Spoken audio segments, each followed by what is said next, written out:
વડોદરામાં ભારત કેનેડા વ્યાપારિક સંગઠનો વચ્ચે સમજૂતી કરાર, આર્થિક સંબંધોમાં નવો અધ્યાય.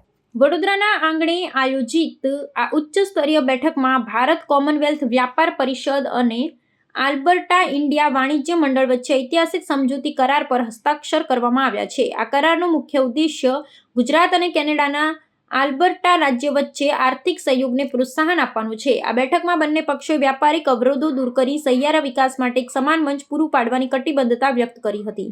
આ સમજૂતી અંતર્ગત ખાસ કરીને ઉર્જા, કુદરતી સંસાધનો, કૃષિ ઉત્પાદન અને ઔદ્યોગિક ક્ષેત્રે વ્યાપક તકો શોધવા માટે વિચાર વિમર્શ કરવામાં આવ્યો હતો.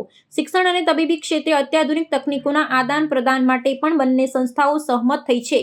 આ ક્ષેત્રીય જોડાણથી સ્થાનિક ઉદ્યોગ સાહસિકોને આંતરરાષ્ટ્રીય બજારમાં નવી તકો પ્રાપ્ત થશે અને બંને દેશોના આર્થિક સંબંધો વધુ સુદૃઢ બનશે તેવી અપેક્ષા રાખવામાં આવી રહી છે. આ વ્યૂહાત્મક ભાગીદારી આગામી સમયમાં નિકાસ અને વિદેશી રોકાણને આકર્ષવામાં નિર્ણાયક સાબિત થશે.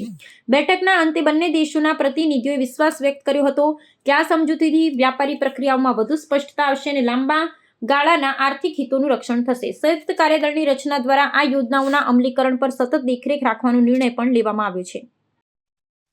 આઈસીટીસી ગુજરાત અને આલ્બર્ટા ચેમ્બર ઓફ કોમર્સ સાથે મળીને કેટલાક ઔદ્યોગિક ક્ષેત્રે કામ કરશે, જેની અંદર ખાણ અને ખનિજ, ફાર્માસ્યુટિકલ્સ, મિનરલ્સ અને ઇન્ડસ્ટ્રીયલ પ્રોડક્ટ્સ પર વધારે ભાર આપવામાં આવ્યો છે.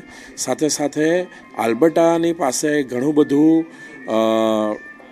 નેચરલ રિસોર્સ છે, તો એ ક્ષેત્રે પણ આગળ જતાં ભારતને કેવી રીતે નેચરલ રિસોર્સિસ ઉપલબ્ધ કરાવવામાં આવે એ દિશામાં પણ આપણે કામ કરીશું.